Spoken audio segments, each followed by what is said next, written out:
이름으로 간절히 기도드립니다. 아멘. 원래 안 되지만 마스크를 잠깐 설교를 위해서 벗었습니다. 할렐루야. 네, 이 부활 주일에 예배드리러 나오신 여러분 모두에게 부활의 영광, 부활의 소망이 가득하기를 주의 이름으로 축복합니다. 오늘 우리가 디모데후서 강해 가운데 부활 주일을 맞아서 묵상하고자 하는 핵심 단어는 복음입니다. 복음. 한번 따라 하십시다. 복음. 이 디모데후서 1장 10절 말씀에 보면 복음으로서, 이 복음이라는 단어가 나오죠. 오늘 이 단어를 좀 주목해 보고자 합니다. 문자적으로는 기쁜 소식이라는 뜻을 가진 이 복음. 기쁜 소식이라 하면 우리에게 어떤 것이 기쁜 소식일까요? 1장 10절 말씀을 현대인의 성경으로 보면은 세 가지로 요약할 수 있습니다. 먼저는 우리 구주 그리스도 예수님이 오셨다는 것이죠. 이 땅에 오셨다는 거죠. 그게 첫 번째 기쁜 소식이고, 두 번째는 그분이 하신 일이 우리의 죽음의 문제를 해결하셨다. 죽음을 없애버리시고, 이 두 번째. 세 번째가 뭐냐면 죽지 않고 영원히 사는 길을 열어주셨다. 여러분, 이 1장 10절에서 말씀하고 있는 기쁜 소식의 내용은 이 세 가지로 요약할 수 있습니다. 여러분, 우리의 죽음의 문제를 해결했다면, 우리가 죽지 않고 영원히 사는 길이 열렸다면 이보다 더 기쁜 소식이 있겠습니까? 부활신앙이라는 것이 우리에게 필요한 이유가 바로 이것이죠. 우리가 죽지 않고 영원히 사는 길을 가고자 한다면 반드시 저와 여러분에게 있어야 될 것이 부활신앙입니다. 여러분, 기독교 교리 가운데 가장 중요한 교리를 말하자면 그건 당연히 부활신앙입니다. 만약 기독교에 부활이 없다면 저와 여러분이 가지고 있는 믿음이라는 것은 아무 의미가 없다는 것이죠. 우리의 전도도 헛되고 우리는 여전히 죄 가운데 있을 것이고, 또 더욱이 그리스도 안에서 먼저 죽은 자들은 다 망한 자들이라고 성경은 말합니다. 부활이 없다면 말이죠. 그러나 성경은 고린도전서 15장 20절에서 현대인의 성경으로 보면 이렇게 선언합니다. 다 같이 읽어봅니다. 시작. 그리스도께서는 죽었다가 다시 살아나 죽은 사람들의 첫 열매가 되셨습니다. 아멘. 아멘. 여러분, 기독교 신앙은 그래서 그리스도께서 다시 살아나셨다라는 사실을 믿는 것입니다. 믿는 것입니다. 이 믿음이 있어야 우리가 죽지 않고 영원히 사는 길을 갈 수가 있는 것이죠. 여러분, 이 구원의 기쁜 소식을 우리가 듣고 믿으면 저와 여러분에게 이 길이 열리는 것입니다. 이 길을 갈 수 있는 것입니다. 그렇기 때문에 성경은 저와 여러분이 복음을 결코 부끄러워하지 말아야 한다라고 말하고 있습니다. 복음이라는 것은 저와 여러분에게 부끄러워할 것이 아니라 오히려 믿는 자에게 구원을 주시는 하나님의 능력이라고 말하고 있거든요. 능력이에요. 그리고 그 복음은 우리의 믿음을 성장시킨다고 말하고 있고, 또 다른 성경에서는 그 복음이야말로 저와 여러분을 견고히 세울 것이라고 말씀하고 있는 것입니다. 이것이 복음의 가치고 복음의 중요성입니다. 이 가치 있고 중요한 복음을 위해서 한 사람이 세워지는데 바로 1장 11절 보시면, 내가 이 복음을 위하여 선포자와 사도와 교사로 세우심을 입었노라, 이렇게 바울이 말하고 있습니다. 그렇다면 여러분, 오늘 저와 여러분도 이 복음을 위해서, 이 가치 있고 중요한 복음을 위해서 뭔가 해야 하지 않을까요? 오늘 성경은 바울뿐만 아니라 저와 여러분에게 주어진 복음을 위해서 해야 할 세 가지를 말씀해 주고 있습니다. 첫 번째는 복음을 전하는 것입니다. 복음을 전하는 것입니다. 1장 11절 보면은 이 복음을 위하여 바울이 선포자가 되었다, 이렇게 말하고 있습니다. 선포자라고 하는 것은 복음을 알리고 전하는 역할을 강조합니다. 이 역할이 우리에게도 주어졌다는 거죠. 바울뿐만 아니라 우리에게도 주어졌다. 여러분, 저와 여러분이 복음을 전하면서 살고 있나요? 우리 한번 성경 사도행전 1장 8절 말씀을 한번 같이 읽어볼까요? 시작. 오직 성령이 너에게 임하시면 내 증인이 되리라 하시니라. 중간에 좀 생략했는데요, 여러분, 성령이 임하셨다라는 것을 좀 설명하면은, 저와 여러분에게 성령이 임하기 위해서는 이것이 있어야 되는데요, 우리가 예수 그리스도께서 나를 위해서 행하신 일이 뭡니까? 십자가에서 죽으시고 3일 만에 부활하신 거죠. 그걸 믿어야 되는 거예요. 또한 그 부활하여 살아계시는 주님을 나의 구주요 주님으로 믿어야 되는 것입니다. 그리고 믿고 그분을 내 마음속에 모셔드리면, 그걸 영접이라고 얘기하죠. 그분을 내 마음속에 모셔드리면 성령이 우리 안에 들어오시는 겁니다. 이런 걸 신학에서는 성령의 내주라고 얘기합니다. 내주. 이 내주 사건을 다른 말로 요한복음 3장에서는 거듭남, 한자로는 중생 이렇게 말하죠. 영어로는 born again이라고 얘기합니다. 그러니까 여러분, 우리가 이 거듭나는 사건이 저와 여러분에게 반드시 있어야 되는 겁니다. 그래야 하나님 나라를 볼 수가 있고 하나님 나라에 들어갈 수 있거든요.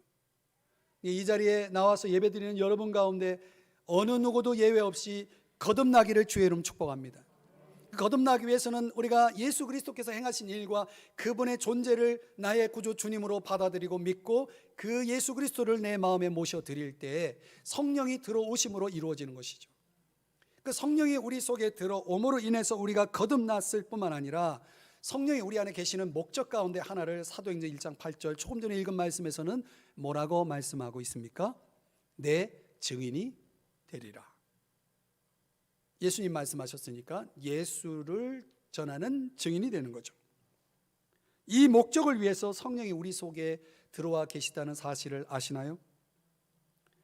그래서 오순절 마가의 다락방에서 약 120명의 제자들이 저녁 기도에 힘쓸 때 그 다락방에 모여있는 사람들 각각의 성령이 충만하게 임하셨을 때 그 성령을 받은 사람들이 어떤 반응을 보이는지 사도행전 2장 4절에 보면 이 부분이 굉장히 중요한 거예요. 말하기를 시작하니라. 말은 언제나 했죠. 그러나 저 말하기는 사도행전 4장 20절 말씀에 의하면 보고 들은 것을 말하는 것을 얘기합니다. 보고 들은 것이 뭐냐? 31절의 말씀에서는 하나님의 말씀, 즉 복음을 말하는 거죠. 복음을 말하기를 시작하는 거예요. 그 전에는 말할 수가 없었어요. 왜? 부끄러우니까.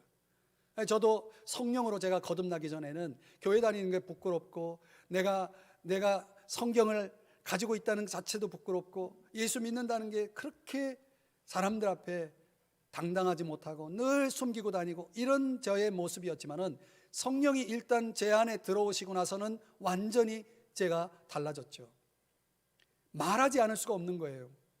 견딜 수가 없는 거예요. 말하지 않으면 견딜 수가 없는 거예요. 그래서 얼마나 열심히 전하면서 또 그러면서 많은 열매를 보았는지 지금도 생각이 납니다. 여러분, 내가 말한다는 것은 성령이 내 안에 있다는 증거입니다. 반대로 내가 말할 수 없다면 내 안에 성령이 없을 수도 있다는 얘기예요. 그럼 아직 내가 거듭나지 않은 사람일 수 있다는 거예요. 성령이 있는 사람은 말하지 않을 수가 없는 그런 갈급함이 있고 그런 열정이 일어나게 되어 있는 것입니다. 어떤 사람은 그 열정을 중간에 잃어버리기도 합니다. 세상에 빠져서, 세상의 유혹에 빠져서 그렇게 되기도 하지만 말이죠, 중요한 거는 말한다는 게 중요한 거예요. 여러분, 이것이 믿는 자들의 특징인 것을 아십니까? 성경에 보면 많은 귀신에 사로잡혀 무덤가에 살고 있었던 한 사람의 이야기가 소개됩니다. 거라사 지역에 사는 한 사람인데 그는 오랫동안 귀신들에 사로잡혀 있었습니다. 예수님께서 그 귀신의 정체를 알기 위해서 너 이름이 뭐냐, 그 귀신의 정체를 드러내기 위해서 네 이름이 뭐냐라고 말했을 때 그 귀신들이 군대들 이렇게 대답했습니다. 헬라어로 레기온. 이 레기온이라고 하는 것은 군대 다녀오신 분 잘 아시겠지만은 연대급 사단급의 수를 가리킵니다. 그러니까 약 1천에서 3천에 해당되는 귀신들이, 사단급으로 말하면 많게는 1만 5천의 귀신들이 그 한 사람 영혼 속에 들어가 있는 거예요. 그럼 얼마나 그 수많은 귀신이 역사하니 그 사람에게서 얼마나 회개한 일들이 벌어졌겠어요. 아무도 그를 가까이 하지 않습니다. 근접하지 않습니다. 가정으로부터, 마을로부터 분리되어서 무덤가에서, 아무도 없는 무덤가에서 지내고 있는 이 버려진 비참한 한 영혼을 주님이 만나셔서 고쳐주십니다. 그리고 그 사람 속에 있었던 그 수천의 귀신들이 그 마을 산에 먹이를 먹고 있는 돼지떼에게 들어갑니다. 그 돼지가 호수로 빠져서 몰사하는 그런 사건이 벌어집니다. 엄청난 일이죠. 근데 그 광경을 목격했던 사람들의 반응이 이렇습니다. 누가복음 8장 36절 이하에 보면은 귀신 들렸던 자가 어떻게 구원받았는지를 본 자들이 목격했습니다. 놀라운 일이 벌어진 거죠. 완전 수천의 귀신에 사로잡힌 한 사람이 정상으로 돌아왔으니 이 얼마나 놀라운 일입니까? 그런데 37절의 내용을 보시면은 그 마을 사람들이 예수께서 빨리 이 마을에서 떠나가기를 구하였다. 이해가 되시나요? 그리고 38절에 보면 귀신 나간 사람, 치유된 사람은 예수님이 함께 있기를 구하였다. 여러분은 예수님이 함께 있기를 구하십니까? 떠나기를 구하십니까? 말도 안 되는 질문, 무르나 마나한 질문을 던졌죠. 그런데 어떤 사람은 실제로 예수님을 귀찮아할 수 있죠. 예수님이 좀 나에게 신경을 끊었으면 좋겠다 싶은 사람이 있죠. 그건 다 귀신의 역사에 사로잡혀 있는 것이죠. 여러분, 그런데 예수님께서 정말 그 마을을 떠나실 때 이런 반응을 또 보십니다. 그 은혜 입은 사람을, 예수님과 함께 있고 싶어하는 그 사람을 마을로 가족에게 되돌려 보냅니다. 이해가 안 되죠. 예수님이 함께 있기를 바라는 그 사람을 제자로 삼아서 주님의 일꾼 삼으면 되는데 어디로 보내요? 가족에게로 보냅니다. 마을로 다시 보내는 거예요. 그러면서 뭐라고 말씀하시냐면 39절에 보면 하나님이 너에게 어떻게 행했는지를 사람들에게 가서 알려주라고 말합니다. 이게 전하는 거죠. 그 사람이 어떻게 했습니까? 마을로 달려가서 가족들과 사람들에게 자신에게 행한 큰 일을 말하기 시작했다. 전파했다. 이렇게 성경이 말씀합니다. 여러분, 주님이 나를 위해서 그렇게 큰 일을 했는데 내가 잠잠히 있을 수 있겠습니까? 만약 제가 그런 사람이었다면, 그 사람이었다면 저 역시 가만히 있지 못했을 거예요. 주님이 나를 위해서 행하신 일을 내가 알고도 그걸 보고 들었는데 그걸 내가 직접 체험했는데 어찌 입을 다물 수 있겠습니까? 주님이 여러분을 위해 행하신 일이 있는데 어찌 여러분이 입을 다물고 있을 수 있습니까? 여러분, 성경은 저와 여러분을 구원하신 목적이 저와 여러분을 구원하기 위해서 주님이 행하신 이 큰 일을 전파하게 하기 위해서라고 말씀하고 있는 거예요. 아십니까? 오늘 저와 여러분이 복음을 전해야 할 또 다른 이유가 있다면 고린도후서 4장 4절 말씀인데 한번 같이 읽어볼까요? 시작. 그중에 이 세상의 신이 믿지 아니하는 자들의 마음을 혼미하게 하여 그리스도 영광의 복음의 광채가 비치지 못하게 함이니. 아멘. 여러분, 지금 어떤 일이 벌어지고 있냐면 믿지 않는 사람들의 마음이 혼미해져 있다는 것이에요. 그 혼미함을 누가 주는 거냐면 이 세상 신, 마귀가 주는 것이다. 그러니까 믿지 않는 사람은 전혀 그걸 의식하지 못하죠. 그러나 영적으로는 그런 일이 벌어지고 있는 겁니다. 그래서 그로 하여금 복음의 빛이 비치지 못하도록, 누구도 그 사람에게 복음을 전하지 못하도록 차단을 해버리는 거죠. 여러분, 이런 일들이 있다라는 사실을 알면 우리가 가만히 있을 수가 없는 겁니다. 왜냐하면 그는 복음을 알 수도 믿을 수도 없는 처지에 있는 것입니다. 고린도전서 1장 21절에 보면 이 세상이 자기 지혜로는 하나님을 알 수 없기 때문에 하나님은 전도라는 미련한 방법을 통해서 그들을 구원하기를 기뻐하신다라고 말씀하고 있는 거거든요. 실제로 이런 전도의 미련한 방법이 아니고서는 주님 앞에 돌아올 수 있는 사람이 없어요. 그렇기 때문에 여러분, 복음을 전해야 되는 것입니다. 우리 집안에도 아무도 내 주변에 있는 사람들이 저에게 복음을 전해주지 않았어요. 시집간 저희 작은 누이가 복음을 전해줬어요. 그게 제 씨앗이 돼서, 제 심령의 씨앗이 돼서 어느 날 제가 제 발로 교회를 나가기 시작한 거예요. 여러분, 우리는 다 이렇게 복음의 빚을 지었기 때문에 실제로 이 자리에 여러분들이 와 있는 것입니다. 전해주지 않으면 알 수도 없고 믿을 수도 없는 그 귀한 복음을 누군가는 전하는 일을 해야 되는 것입니다. 만약 여러분의 가족이 믿지 않는다면, 만약 여러분의 친구가 믿지 않는다면, 만약 여러분의 동료가 믿지 않는다면 그 일은 바로 여러분만이 할 수 있는 일이기 때문에 여러분에게 그거를 하라고 주님이 말씀하고 있는 것입니다.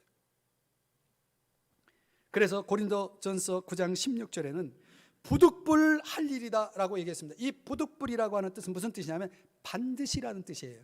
반드시 해야 할 일이라는 뜻입니다. 아시나요?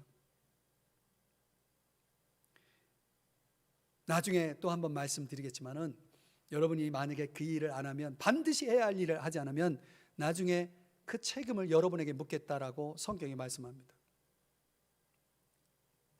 여러분, 복음을 전하기를 축복합니다. 두 번째는 복음을 지키는 일을 해야 됩니다. 11절 말씀해 보면 바울이 교사로 세움을 받았다, 이런 이야기를 하죠. 교사라고 하는 것은 복음에 관한 지식을 가르치고 전수하는 역할을 강조합니다.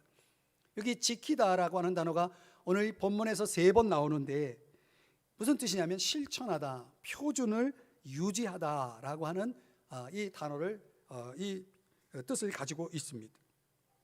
디모데후서 1장 12절 말씀해 보면은 한번 같이 읽어볼까요? 시작. 이로 말미암아 내가 또 이 고난을 받되 부끄러워하지 아니함은 내가 믿는 자를 내가 알고 또한 내가 의탁한 것을 그날까지 그가 능히 지키실 줄을 확신함이라. 지금 바울이 어떤 확신을 가지고 있냐면 내가 의탁한 것, 그것을 능히 주님이 지켜주실 것을 확신하고 있는 것입니다. 그 의탁한 것이 뭐냐? 문자적으로는 적금이라는 뜻인데, 여러분 적금 같은 거 하시나요? 이 적금은 나중에 타잖아요, 우리가. 그러니까 의탁한 것은 적금과 같아요. 이 영적인 접근이 뭐냐면, 적금에 해당되는 게 뭐냐면 구원받은 영혼들을 얘기해요. 복음으로 말미암아 구원받은 영혼들, 바울이 복음을 전해서 구원받은 영혼들이 있죠. 그리고 바울이 지금 오늘 죽을지 내일 죽을지 모르는 처지에 있기 때문에 자기의 영혼까지 이 적금에 넣어놨어요. 거기에다가 복음이라는 것을 적금에다 넣어놨어요. 이 적금을 예수 그리스도라는 은행에다 맡긴 것입니다. 그러니까 언젠가는 그것을 찾을 수 있다라고 하는 뭘 가지고 있냐면 확신을 가지고 있는 겁니다. 그래서 저는 우리 삼성중앙교회 성도님들의 영혼을 주님이 이렇게 적금으로 지켜주고 있다라고 저는 믿는 사람입니다. 그게 걱정 안 해요. 제 영혼도 주님, 내가 맡긴 적금 속에 들어가 있기 때문에 주님 오실 그날까지 제 영혼을 지켜주실 것을 저는 확신합니다. 제 가족들의 영혼을 지켜주실 걸 확신합니다. 여러분의 가족들을 지켜주실 걸 확신합니다. 그런 확신 속에서 하나님의 그 신실하신 지키심이 있다는 확신을 가지고 있는 바울이 오늘 성경 13절 14절에서는 우리도 지킬 의무가 있다라고 말하고 있는 것입니다. 하나님만 지키는 것이 아니라 우리도 지켜야 된다. 어떻게 지켜야 되느냐? 무엇을 지켜야 되느냐? 아름다운 것을 지키라고 말하고 있죠. 이 아름다운 것이 뭐예요? 그게 복음이고 그게 영혼이고 더 넓게는 그게 성경이에요. 그래서 이 보물을 땅에 묻어두지 말라라고 말하고 있는 것입니다. 그 보물을 오히려 사람들에게 자랑하고 사람들에게 소개하고 사람들에게 가르치고 사람들에게 전수해야 한다라고 말하고 있는 것이죠. 거기에 따라서 예수 그리스도에 대한 믿음과 영혼을 향한 사랑을 실천하는 본을 보이면서 말이죠. 그러면 그 지킴이 더 견고해질 수 있다라고 하는 것입니다. 여러분, 바울이 여기에 대한 좋은 본을 보여주었는데요. 바울이 에베소라는 곳에 가니까 성령 하나님에 대한 무지 속에 있는 제자들을 만나게 됩니다. 한 12명 정도 됩니다. 그러니까 신앙생활하면서 성령이 누군지, 성령이 뭔지 도무지 잘 모르는 사람들이 있는 거예요. 분명히 있어요. 우리 교회도 있어요. 그래서 그 사람들을 이 성령에 관한 영적 지식을 전해주고 가르쳐주면서 성령 체험을 돕습니다. 그래서 그 사람들이 성령을 받아요. 그리고 나서 바울이 에베소에 있는 회당에, 유대인 회당에 들어가서 3개월 동안 뭐 하냐면 성경을 가르칩니다. 3개월 동안요. 근데 이 3개월 동안 가르치는 동안 그 그룹에 들어와 있는 어떤 나쁜 사람이 바울을 비방하고 방해를 하는 거예요. 도저히 이 그룹을 계속 끌어갈 수가 없다 해서 그들을 떠나서 다른 제자들의 그룹을 만들어서 그들을 두란노 서원이라는 곳에 초대해서 거기서 무려 2년 동안 성경을 가르칩니다. 무려 2년 동안. 제가 실제로 제자들을 모아가지고 한 3년, 4년을 가르친 적이 있거든요. 이렇게 오랫동안 성경을 가르친다는 게 쉽지가 않아요. 근데 어떻든 바울이 그런 일을 한 겁니다. 그랬더니 그 결과로 바울에게서 아주 놀라운 능력들이 나타나는 거예요. 에베소의 소문이 퍼졌어요. 그 능력의 소문이 퍼졌고, 더 나아가서 이 에베소 지역에 있는 많은 사람들에게 회개의 역사가 일어나는 거예요. 지가 자기 입으로 내가 이런 잘못했다 저런 잘못했다 막 회개하는 거예요. 그리고 그들이 마술과 우상과 관련된 그런 도구들을 다 갖다 버려 불을 태워버리는 거예요. 불에 태워버리는 거예요. 일명 에베소 부흥이 일어난 겁니다. 에베소 부흥. 그 에베소 부흥이 일어난 그 결과에 대한 증상을 사도행전 19장 20절은 이렇게 말씀합니다. 다 같이 읽어봅니다. 시작. 이와 같이 주의 말씀이 힘이 있어 흥왕하여 세력을 얻으니라. 아멘. 저는 이 말씀을, 여러분들은 어떤 느낌, 어떤 마음으로 이 말씀을 읽었는지 모르겠지만, 저는 이 어느 날 성경을 이 부분을 읽다가 제가 아주 크게 감동을 받았어요. 그래서 저는 꿈이 생겼습니다. 이 말씀 때문에 꿈이 생겼어요. 근데 바울이 두란노 서원에서 2년 동안 꾸준하게 성경을 가르쳤을 때 한 도시가 완전히 뒤집어지는 그런 놀라운 부흥이 일어나는 모습을 보면서 내가 이 사역을 해야 되겠구나, 내가 이 일을 해야 되겠구나, 하나님이 저리 목사에게 준 말씀의 은사를 가지고 내가 은퇴하지 않고 평생을 이 일을 해야 되겠구나, 이런 마음을 먹게 됐어요. 은퇴하지 않는다고 하니까 벌써 표정이 달라지는 분이 있는데, 목사들은 은퇴가 있어요.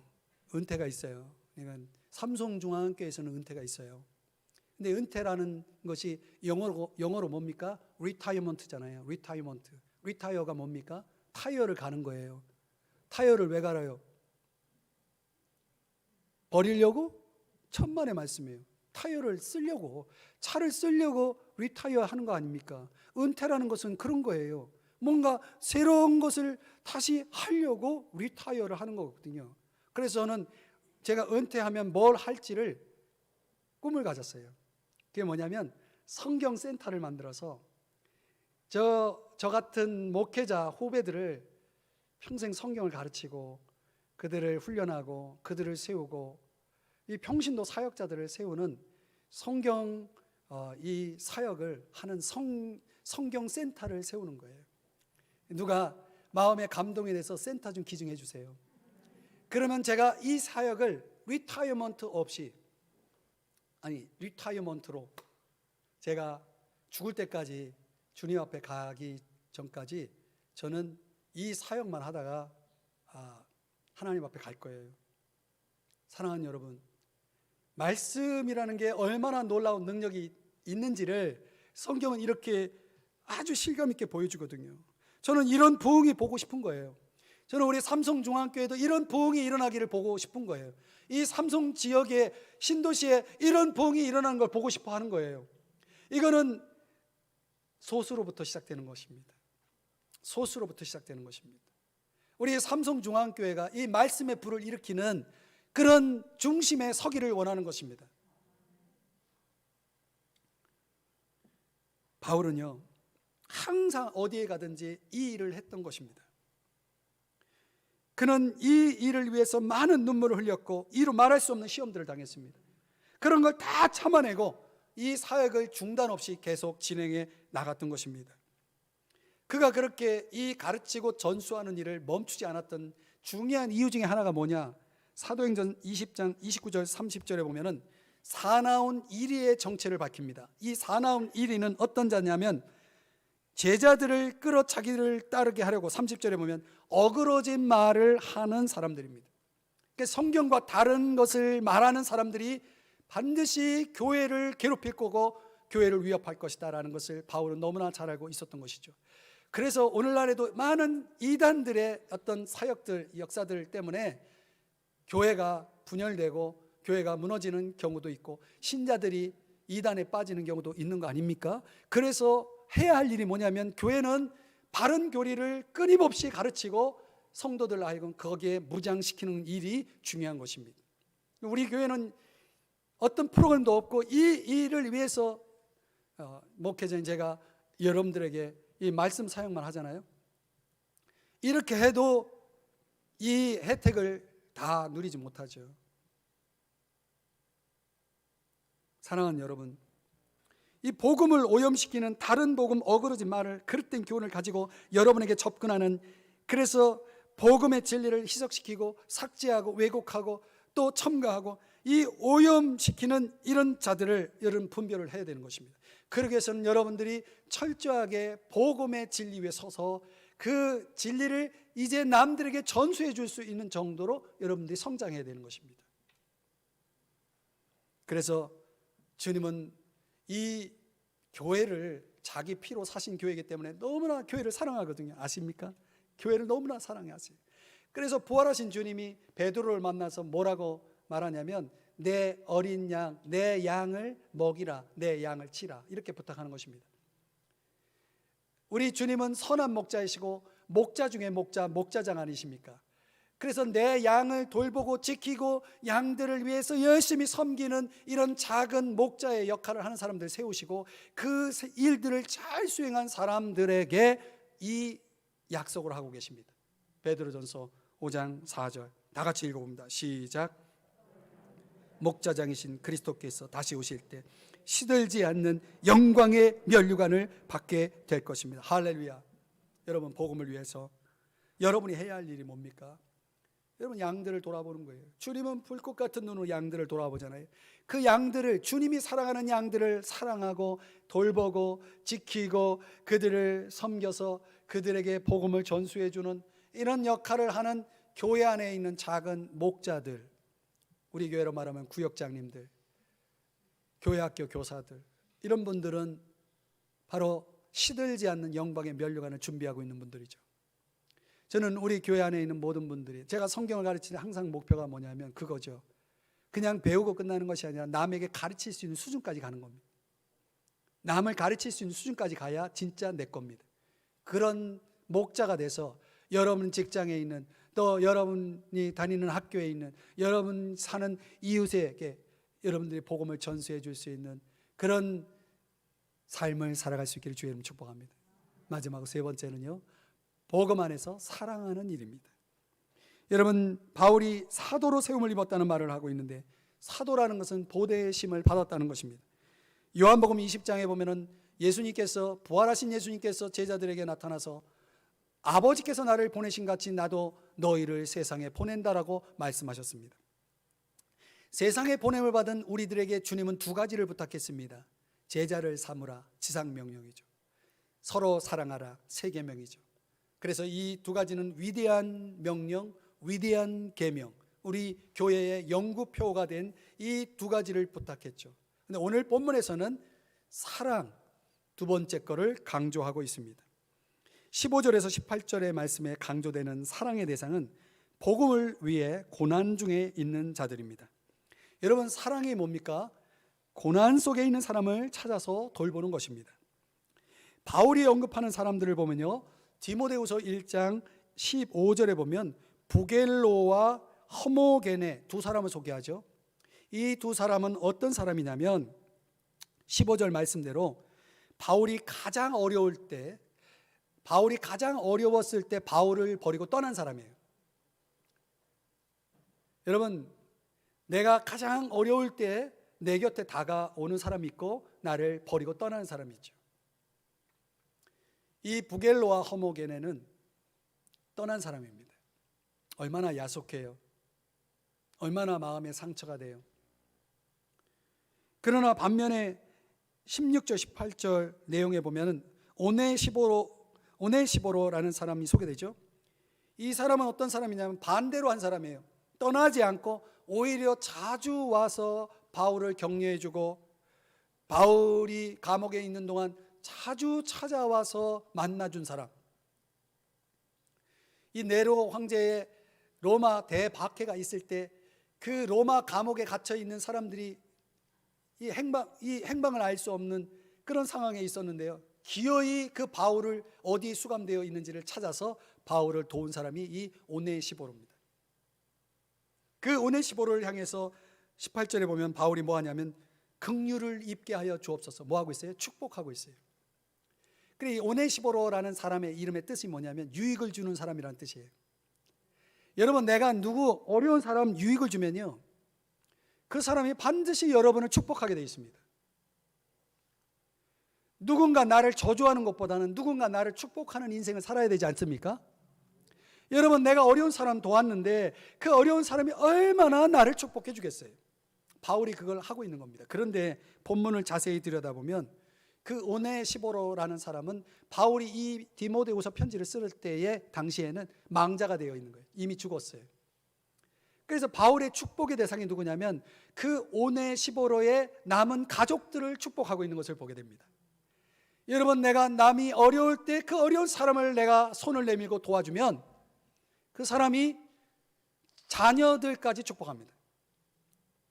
자자손손 축복해 주는 것입니다. 여러분, 그런 인생을 사시기를 축복합니다. 여러분, 마태복음 5장 7절에 산상수훈 팔복에 보면 긍휼히 여기는 자는 복이 있대요. 왜요? 긍휼히 여김을 받기 때문에 주님이 다 갚아주시는 것입니다. 복음을 위해 산다는 게 뭡니까? 예수님을 믿으며 산다는 것도 되지만 사랑하면서 산다는 뜻이기도 해요. 사랑이라고 하는 것은 마음이 아니고 생각이 아니고 행동입니다. 그 진실성이 증명되어야 되겠죠. 어떻게? 갈라디아서 5장 13절에서는 종로로 타라라고 얘기합니다. 여러분이 복음 안에서 누군가를 사랑한다면 그 사람의 종이 되어야 되는 것입니다. 아내의 종이 되어야 되고, 남편의 종이 되어야 되고, 자녀의 종이 되어야 되고, 부모의 종이 되어야 되는 것입니다. 그게 사랑인 것입니다. 그리고 그 사랑이 구체적으로 나타날 때는 고린도 후서 12장 15절에서는 영혼을 위하여 기뻐해야 되고 재물을 사용해야 되는 것입니다. 재물을 사용해야 되는 것입니다. 물질이 가야 그게 사랑인 것입니다. 그리고 내 목숨까지도 내어줄 수 있는 게 사랑인 것이죠. 바울은 그런 사랑을 한 것입니다. 바울은 그런 종이 된 것입니다. 그런 사랑이야말로 진정성이 증명된 거죠. 여러분, 갈라디아 교회 성도들이 복음 전하는 바울을 보니까 몸이 너무 약한 거예요. 오늘날 이 세상은 약한 사람 별로 좋아하지 않죠. 여러분, 이철희 목사가 맨날 골골해봐요. 여러분이 절 좋아하겠어요? 갈라디아 교회 성도들이 이 약한 바울을요 어떻게 대하냐면 천사처럼, 예수님처럼 환영하고 영접하고 대하는 거예요. 자기들의 눈을 빼어서라도 빼어줄 만큼의 그런 사랑을 했다라고 성경이 말씀을 합니다. 여러분, 어떻게 이런 사랑이 가능할까요? 그것은 복음이 들어가면 가능합니다. 복음이 있는 사람에겐 그런 사랑이 가능한 것입니다. 디도라는 사람은 성경에 소개되기를 복음으로 교회에서 칭찬을 받은 사람이라고 그랬어요. 이 복음으로 칭찬을 받은 이 디도의 역할은 성도들의 어려움을 돌아보는 일들입니다. 그런데 디도는 사역자이기 때문에 어려움을 직접 돌볼 수가 없어요. 그래서 심부름을 합니다. 아무개가 어떤 아무개에게 내가 저 사람 도와주고 싶은데 이것 좀 갖다 주라. 그러면 팥죽을 가서 선물로 심부름을 하는 것입니다. 작은 정성의 물질을 전달하는 것입니다. 이런 심부름 역할을 하는 이런 디도의 역할을 성경이 소개하고 있습니다. 이게 복음의 능력이죠. 이게 순전한 거죠. 이렇게 할 수 있는 것은 고린도후서 5장 14절 15절에서는 바울이 예수님이 우리를 위해 죽으신 이유는 다시는 나를 위해 살지 말고 주님을 위해 살게 하기 위해서다라고 말하고 있는 것입니다. 여러분, 우리가 주님을 위해 산다는 게 뭡니까? 여러분이 주님을 위해 살면 어떻게 사는 것이 주님을 위해 사는 것입니까? 주님이 사랑하는 사람을 사랑하면 되는 것입니다. 주님이 사랑하는 사람을 사랑하는 사람이 주님을 위해 사는 것입니다. 그래서 그 사람을 위해서 우리는 사나 죽으나 주님의 것이라는 마음 자세를 가지고 그저 사랑을 베풀면서 사는 것이죠. 복음에서 흘러나오는 사랑은 그래서 진리와 함께 기뻐하고 모든 것을 믿고 바라고 참고 견딜 수 있는 것이고, 그리고 그 사람에게 다가가서 위로해 주게 되는 거고, 그 사람을 위해 기도해 주는 거고, 그 사람을 위해서라면 무엇이라도 할 수 있는 사람이 되는 것이죠. 그렇게 하는 이유가 바울은 고린도전서 9장에서 이렇게 얘기합니다. 몇 사람이라도 살리기 위해서. 그게 사람을 살리는 일이에요. 사랑이 사람을 살립니다. 아시나요? 여러분이 종이 되어 누군가를 섬기면 그 사람을 살릴 수 있는 것입니다.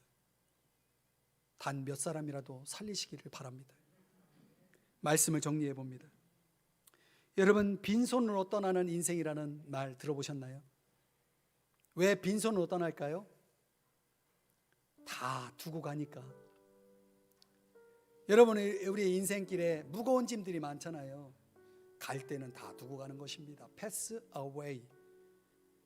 다 지나가는 것이고 사라지는 것이고 두고 가는 것이죠. 그런데 우리가 빈손으로 가면 그 하늘나라에서 우리의 손에 쥐어질 수많은 보화가 있다는 것을 성경이 약속합니다. 그 보화는요, 누구에게 주어지냐면 이 땅에 사는 동안 영원한 것을 위해서 산 사람들에게, 영원한 것을 위해 투자한 사람들에게, 이 세상에 영원히 남는 것이 딱 이것밖에 없습니다. 사람입니다. 사람만이 영원히 남습니다. 다 사라집니다. 그래서 한 영혼을 위해서 내 인생을 복음 안에서 사랑으로 잘 섬기면서 내 인생을 소비하게 되면 주님이 빈손으로 가는 나에게 저 하늘나라에서 내 손에 놀라운 것이 주어지는데, 그게 성경에서는 면류관이라고 말씀하고 있는 것입니다. 저는 요한계시록을 지난주에 통독하면서 요한계시록을 읽는데 아주 놀라운 장면을 하나 보게 되었어요. 사도 요한이 복음을 전하다가 반모섬에 추방되었습니다. 아주 처량하고 비참한 그런 반모섬에 유배 가가지고 거기서 어느 날 주일에 예배를 드리는데, 요한이 주일에 예배를 드리는데 올라오라! 우리 주님이 말씀하셨죠. 영적으로 올라갑니다. 이게 우리에게는 휴거 사건입니다. 그러면서 하늘의 영광을 보여줘서 사도 요한이 요한계시록이라는 것을 쓰게 된 거예요. 근데 그 요한계시록의 고난, 복음 안에서 사랑하며 고난을 겪은 요한에게 이런 약속을 주더라고요. 요한계시록 22장 12절입니다. 다 같이 읽어봅니다. 시작. 보라, 내가 속히 오리니 내가 줄 상이 내게 있어 각 사람에게 그가 행한 대로 갚아주리라. 아멘. 이 말씀이 제 눈에 들어오는 거예요. 내가 너에게 줄 상이 있어. 상이 있어. 갚아준다는 거죠. 고린도전서에서는 바울은 이걸 썩지 않을 면류관이라고 얘기했습니다. 영원히 남는 거죠. 여러분, 만약 내가 행한 것을 갚아주신다면 우리가 이 땅에서 무엇을 행해야 되겠습니까? 영원히 남을 것을 위해서 행해야죠. 그것이 오늘 성경은 복음을 전하는 것이고 복음을 지키는 것이고 복음 안에서 사랑하는 것이라고 말씀하고 있는 거거든요. 부활주일 이 자리에 계신 여러분 복음을 위해서 사시기를 축복합니다. 이 복음의 능력을 믿으시기를 바랍니다.